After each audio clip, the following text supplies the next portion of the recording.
Bonjour, bonjour, j'espère que vous allez bien. On se retrouve aujourd'hui avec ces vidéos que je fais très rarement, mais que à chaque fois que j'en fais une, vraiment, c'est un peu un délice. Aujourd'hui, vous l'avez vu dans le titre, on part sur une nouvelle édition de J'ai détesté pour vous. Et j'espère que vous êtes chaud bouillant parce que vraiment, il y a du lourd. Alors sachant que, bon, bah, comme d'habitude, ce n'est pas parce que je n'aime pas quelque chose que forcément c'est de la merde. Ça peut être intéressant, disons, si on a à peu près les mêmes goûts ou à peu près le même type de peau, etc., de vous donner ces informations, tout simplement. Je commence avec un produit de make-up.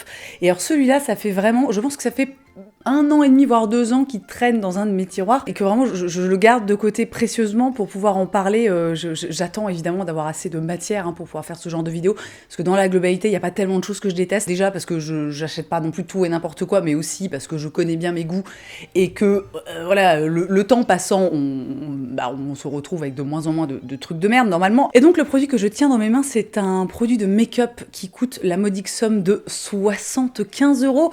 Il s'agit du fond de teint éclat bonne mine SPF 40 Cushion Compact hydratant maquillage de base en teinte 2.0 buff de chez Tom Ford. Alors Tom Ford, c'est vraiment une marque de luxe, hein. C'est une très belle marque, je sais qu'ils font de très très bons produits, et j'ai eu envie en fait de tester ce petit cushion, parce que voilà, en plus de ça, non mais regardez-moi ce packaging absolument mais incroyable, vraiment c'est d'une beauté à couper le souffle. Et donc c'est un produit, voilà, c'est un cushion, hein, donc vous ouvrez, ah bah voilà, la petite éponge vient de tomber, évidemment, non mais ça c'est l'histoire de ma vie, hein. Tu lâches mes cheveux, putain, jusqu'au bout ce truc me fait chier, hein. Donc quand on l'ouvre, on a une petite éponge, et puis hop, il y a un petit clapet, et à l'intérieur on trouve une sorte de, encore une fois, de petite éponge imbibée de produits, imbibée de produits teints. Et alors, déjà dans un premier temps, je me suis un peu foirée sur la teinte qui est un petit peu claire, mais j'ai envie de dire que ça, finalement, c'est pas très grave, parce que c'est le genre de truc, bon, c'est un peu clair, bon bah là, tu le portes en hiver, quand ta carnation est au plus clair de ce qu'elle peut être, et puis tu peux réchauffer avec un peu de bronzer, un peu de trucs, voilà, il y a toujours moyen de moyenner, quoi, si tu veux. Mais alors, vraiment, là où ça part en latte, c'est le rendu sur la peau. C'est-à-dire que je n'ai jamais vu de toute ma vie, et pourtant Dieu sait que j'en ai testé des produits, un produit teint sur ma peau qui a cette espèce d'effet, mais absolument dégueulasse. C'est-à-dire que c'est, vous savez, les Anglais, ils ont cette expression, ils disent c'est patchy, tu vois, patchy dans le sens de patch, c'est-à-dire que vraiment le truc ne s'applique de façon absolument pas uniforme. Je vais même pas, je vais peut-être ranger ça parce que je vais pas non plus le garder pendant 35 minutes dans les mains. Je vais même pas franchement vous insérer d'images, parce que je n'ai pas envie en fait de retester ce produit, je n'ai pas envie de passer une journée avec un teint vraiment merdique, avec vraiment mon produit teint qui ne se fond pas du tout avec ma peau, il y a un effet absolument pas naturel, sachant que les cushions, alors on est sur un truc, attendez que je me souvienne au niveau de la couvrance, que évidemment ça fait un moment que je l'ai pas testé, quoi, le truc vous vous en doutez. Cushion, souvent c'est une couvrance qui est légère à moyenne, c'est un truc en soi qui est pas dégueu, et c'est fou comme le truc s'applique de façon vraiment merveilleuse sur ma main, mais dès que ça passe sur mon visage, ça devient infâme. Donc disons que dans la globalité, tu tournes vers un fond de teint cushion quand tu veux vraiment un effet naturel, tu vois, si tu veux un truc voilà, ultra couvrant, hyper plâtré, enfin vraiment en mode flawless, tout ça, tu ne vas pas vers un cushion, sauf que là, non mais vraiment, mais rien ne va, et ce produit qui est vendu entre 70 et 80 €, t'es là, mais sérieusement, est-ce que peut-être vous pouvez faire un effort? Alors sachant que, encore une fois, évidemment, hein, ça peut totalement venir de ma peau à moi, ça peut venir aussi d'une mauvaise synergie entre, par exemple, mes soins et le produit teint, ça c'est des choses qui arrivent. Et je me suis acharnée pourtant, parce que autant vous dire hein, que, évidemment, le fond de teint à 70 balles, si tu veux, c'est pas je le teste une fois, puis ça me convient pas, je le fous à la poubelle, tu vois, donc vraiment, je me suis donnée, mais voilà, même si encore une fois toutes les peaux sont différentes, je ne peux m'empêcher de vous dire n'achetez pas ce produit. Dans les trucs que j'ai détestés, il y a un film, alors mon Dieu, c'est-à-dire qu'à la base, je ne sais même pas pourquoi on a essayé de regarder ça. Le film en question, c'est 8 rues de l'humanité, qui est un film de et avec Danny Boone. Et en fait, c'est un film qui retrace un petit peu ce qu'on a vécu il y a 2 ans maintenant, à savoir voilà, l'arrivée du Covid, le confinement, tout ça. Et alors, mon Dieu, moi j'ai rien, j'aime bien les films français, j'ai rien contre Danny Boone, voilà, je me suis dit, bon bah, allons-y, ça va être sympa, on va rigoler, quoi, tu vois, je pense que ça va être léger et divertissant. Mon Dieu, non mais alors, vraiment... Bon, encore une fois, je suis désolée si vous avez trouvé ce film absolument génial, ne prenez pas mon avis comme un jugement de valeur, encore une fois, chacun ses goûts, mais vraiment, j'ai trouvé que ce film était une daube incommensurable. On est, mais totalement, mais dans les clichés les plus absolus, je veux dire, tu pouvais pas prendre plus cliché que les personnages et les situations et les réactions qu'il y a dans ce film, vraiment, mais c'est... Oh là là, mais c'était affligeant. Je vous laisse évidemment deviner qu'on n'est pas allé jusqu'au bout. C'est rare, hein, franchement. Encore une fois, si vous me suivez un petit peu, vous savez que moi je suis extrêmement bon public. Vraiment, j'ai des goûts quand même, somme toute, voilà, en matière de divertissement, j'ai des goûts, somme toute, assez basiques. J'aime des tas de choses, je suis pas chiante. Et là, pour que je ne termine pas un film, il fallait vraiment que de mon point de vue, ce soit mais de la chiasse en spray, quoi. J'ai trouvé ça nul. Vraiment, je ne peux pas. En fait, à un moment, j'ai quand même une limite. Vous savez, voilà, par exemple, j'ai adoré Les Ch'tis. Moi, j'adore ce film. Je l'ai regardé plusieurs fois depuis qu'il est sorti. Je le trouve très drôle. Je trouve que Danny Boone est génial dedans. Tous les acteurs, voilà, l'histoire est chouette. Alors, c'est pas un truc de malade, tu vois. Mais vraiment, Les Ch'tis, moi, j'adore. Mais alors, ce truc-là, 8 rues de l'humanité. Ah non, mais... Ah non, mais vraiment... l'enfer, quoi. Le truc suivant. Alors vous allez rire les gars. C'est un truc que j'ai acheté il y a de ça quelques mois et que vraiment dans cette optique de m'occuper de mes cheveux, donc vous savez, moi j'ai les cheveux ondulés, bouclés, machin, bon c'est un peu, on en a parlé hein, il y a de ça quelques temps, je vous avais montré d'ailleurs ma routine, un peu tout ce que je fais pour mes cheveux. Je vous cache pas que... J'ai un peu lâché l'affaire parce que franchement, moi définitivement au niveau des cheveux, je suis adepte du minimum syndical. Mais il y a quelques mois, quand j'étais vraiment dans cette recherche d'essayer de sublimer mes ondulations / boucles au mieux, j'ai acheté une espèce de cloche pour faire sécher les cheveux. Alors il va falloir que je vous montre le truc. Hein. Donc on reçoit ça dans une petite pochette, voilà, somme toute assez sobre, passe-partout. Hein. Et on est donc sur... Voyez, un truc, mais quelle grosse merde, vraiment je le revois, je suis là dans mes collines, tu es complètement stupide, hein, c'est un enfer. On a donc d'un côté une espèce de petit bonnet qu'on peut resserrer comme ça avec un petit lien, et puis il y a une espèce de comment ça s'appelle, un truc, tu sais, à passer comme ça sous le menton. Et il y a une sorte de tuyau souple comme ça au bout. Et évidemment, je sais que vous n'attendez qu'une seule chose, c'est que je teste ce truc devant vos yeux. Alors le fonctionnement est très simple, c'est-à-dire que quand t'as les cheveux mouillés, bon alors je vais faire un peu comme ça et avec mettre une pince quelque part. Il faut imaginer qu'en fait tu mets tes cheveux mouillés déjà scrunchés avec du produit machin etc. Et donc ensuite tu mets la petite Charlotte, tu vois, tu serres comme ça, tu serres bien, hein, hop là, et tu attaches le... voilà, tu attaches le petit truc. Donc déjà, là, partant de là, tu as l'air complètement con. Étape suivante, tu prends...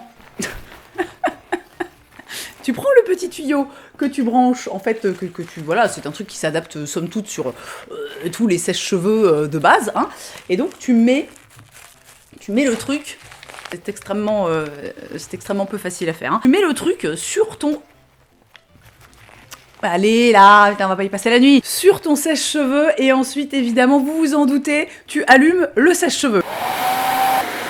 Donc vous avez compris, attendez je vais enlever ça parce que vraiment c'est un enfer. Donc vous avez compris j'imagine à peu près le principe, c'est-à-dire que l'air chaud passe dans le tuyau et puis va dans les... voilà, arrive sur les cheveux et c'est censé en fait faire comme un diffuseur et donc sécher tes cheveux en conservant les boucles, machin tout ça. Sauf qu'en fait vraiment c'est de la grosse merde. Enfin non, je ne devrais pas dire ça, sauf que vraiment ça ne me convient pas du tout, mais vraiment pas du tout. C'est-à-dire que premièrement, ça, tu pourrais te dire ah c'est cool, en fait ça te fait gagner du temps parce qu'en fait tu poses le truc et puis éventuellement tu peux un peu, enfin pas vaquer à tes occupations mais je sais pas, tu peux voilà, envoyer des SMS, enfin faire autre chose en fait pendant que tes cheveux sèchent, sauf que c'est d'une longueur et d'une lenteur mais absolue.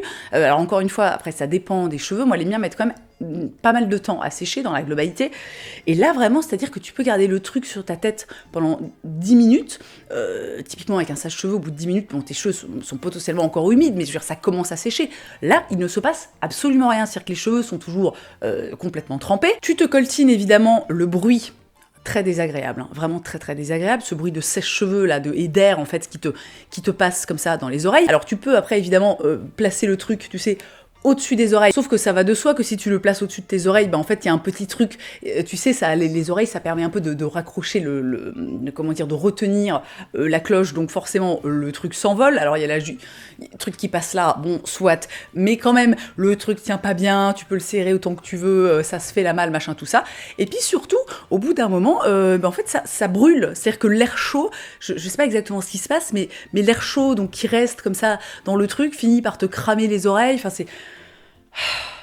Alors je sais pas après, peut-être que je suis vraiment une brêle absolue et que je n'ai pas compris comment me servir de cette chose, mais je pensais vraiment, vous savez, des fois on achète des trucs comme ça un petit peu merdiques et on se dit oh putain ça va changer ma vie, ça va être la révolution et en fait non, non vraiment c'est juste de la merde quoi. Et pour continuer dans la catégorie je suis vraiment une grosse victime du marketing, il y a quelques mois j'ai acheté ça. Voilà, alors ça c'est peut-être des trucs que vous avez vu passer sur les réseaux sociaux.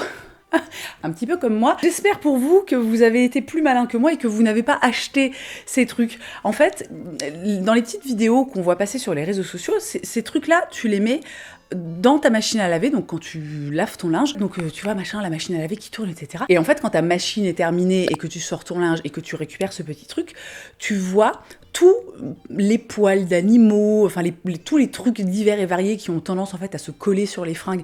Moi je sais que j'ai souvent ce problème avec mes draps, je ne sais pas pourquoi, alors sachant que moi vraiment au niveau du linge je fais le minimum syndical, je mets les trucs dans la machine, je mets un peu de lessive, j'envoie le truc et après voilà, je ne repasse rien. Et bon bref, pour en revenir à ça, moi je vois ces petites vidéos, je me dis mais c'est trop bien, j'ai quand même un chat et un chien qui ont les poils assez longs, voilà, j'ai des gosses, ça va être super, tu vois, vraiment mon linge va ressortir absolument éclatant et vraiment propre comme un sous neuf, j'ai envie de dire. Sauf que, bah, littéralement, ça ne sert, mais alors à rien. C'est-à-dire que si vous voulez, là, ceux-là ont été utilisés quelques fois, hein, d'ailleurs on voit là, ils sont un petit peu sales, il n'y a pas l'ombre du début d'un bout de queue de poil dans ces trucs. Ce sont les choses les plus inutiles que j'ai pu tester de toute ma vie.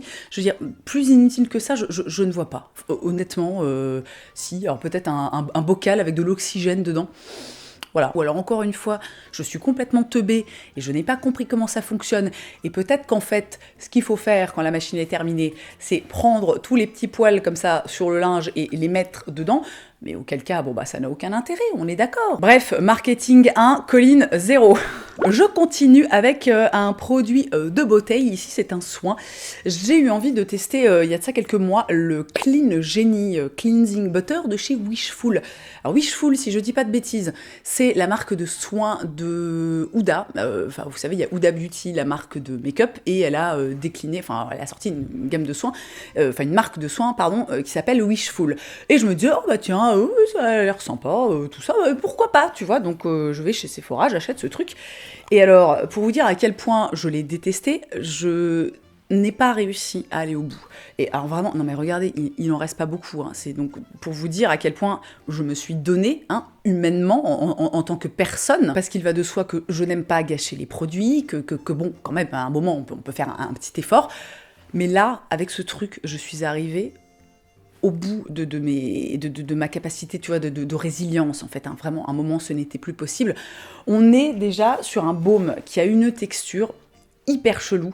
Pour moi, ce n'est pas un beurre. Pour moi, quand je vois, enfin voilà, quand on me parle d'un beurre démaquillant, d'un baume démaquillant, j'imagine quelque chose d'assez solide, alors qui évidemment après va un petit peu se liquéfier. Souvent, les baumes se transforment en huile, tout ça, ça te fait un truc. C'est très pratique parce que c'est vrai que les huiles démaquillantes, bon, parfois ça peut couler, machin, tout ça. Bon, soit là, on est plus sur, je sais pas, une espèce de crème comme ça, un peu chelou, qui a une odeur, mais alors, horrible, enfin horrible. Non, techniquement, l'odeur n'est pas horrible, mais alors, ça ne sent ni une odeur naturelle sympa, ni une odeur chimique sympa. En fait, on est vraiment sur ça me fait penser à quelque chose, ça me fait vraiment penser à une odeur un petit peu, je sais pas, entre le médicament et le produit d'entretien, tu vois. Donc vraiment, alors je sais pas, moi, à la fin de la journée, moi j'adore, c'est un petit moment très important pour moi. Toute ma petite routine de soins, quand c'est la fin de la journée, les gosses sont au lit, je vais me laver, je vais me démaquiller, tu vois, je me nettoie de toute ma journée. J'adore ce moment. Et vraiment, en utilisant ce produit, ça me gâchait tout, j'avais vraiment juste envie de crever. La texture, donc, est vraiment hyper bizarre, parce que on est sur quelque chose de... Oh putain, je sais même pas comment je vais réussir à vous expliquer ça, tellement, en fait, la sensation, une fois que tu as pris le produit, tu vois, que tu l'as un petit peu réparti dans tes mains et que tu commences à te masser le visage, à quel point la sensation est chelou, quoi. C'est-à-dire que c'est vraiment une sensation que je trouve, d'un point de vue, merde, comment ça s'appelle ? Sensorialité, voilà, c'est ça le mot que je cherchais. La sensorialité est vraiment, mais pas ouf du tout. Et en plus de ça, je trouve que ça démaquille relativement mal et ça me piquait les yeux. Voilà, ça me piquait les yeux, puis ça me laissait un peu le voile, tu sais, le truc que tu vois flou après. Donc vraiment, j'étais là, bah mais enfin, écoutez, ça ne va pas être possible. Donc encore une fois, je sais qu'il y a beaucoup de personnes qui apprécient les produits de chez Wishful, il y a sûrement des tas de personnes, même parmi vous, qui aiment ce baume démaquillant, mais alors pour moi, c'était vraiment un enfer. Et encore une fois, pour que je n'aille pas au bout d'un produit, il faut vraiment qu'il ne me corresponde mais pas du tout. Et je termine cette vidéo avec un autre produit teint. J'ai testé la crème teintée Perfecteur naturel de teint SPF 30 de chez Laura Mercier. Est-ce que c'est un nouveau produit ou est-ce que c'est un truc qui a été reformulé? Je ne sais pas. Toujours est-il que j'avais déjà testé en fait une ancienne version de la crème teintée de chez Laura Mercier et que je la trouvais géniale. Donc voilà, moi j'aime bien les teints quand même dans la globalité assez léger. J'aime bien avoir juste un petit peu d'unification. Et je m'étais dit, bon bah écoute, ça m'a l'air absolument formidable. Alors il existe deux versions. Il y a la version donc classique et il y a la version oil free, donc sans huile pour, j'imagine, les peaux grasses ou les peaux mixtes ou les choses comme ça. Moi, ayant la peau normale avec une tendance à la déshydratation et aimant bien en plus les rendus un petit peu lumineux, glowy, appelle ça comme tu veux, je m'étais dit je vais tenter cette version. Alors, premièrement, si tu veux avoir la peau grasse, achète ce produit. Il est pour toi, vraiment, tu vas l'adorer, hein. Et alors, en plus de ça, si tu veux utiliser un produit qui n'a aucune couvrance, qui n'a aucun effet légèrement unifiant ou sublimateur ou cocasse, eh bien encore une fois, achète ce produit vraiment parce qu'il te correspondra à merveille. Bon... Bon, évidemment, j'en fais des caisses. Je sais, voilà, pour avoir vu pas mal de revues sur ce produit, je sais qu'il y a des gens qui aiment ce produit. Encore une fois, surtout en matière de make-up, tout le monde a des attentes en fait qui sont différentes et des envies et des envies de rendu, etc. Mais alors, moi vraiment, j'ai été là, mais enfin, je l'ai utilisé genre mais 3 fois quoi. J'ai testé une fois, j'étais là. Ok. J'ai testé 2 fois, j'étais là. Ok. Et la 3e fois, j'ai dit oui, bon, bah allez, c'est bon, là, allez, au revoir. Hein. Donc, il faudrait que je trouve quelqu'un à qui le refourguer, de type une poubelle humaine ou quelque chose comme ça. Mais vraiment, sur moi, ce produit, c'est une catastrophe. Rien ne va. Et il n'y a pas de couvrance, mais en même temps, ça te rajoute un truc, une espèce pas de texture, mais... C'est vraiment en fait comme si tu mettais un truc hyper gras sur ton visage, putain c'est pas joli quoi, vraiment.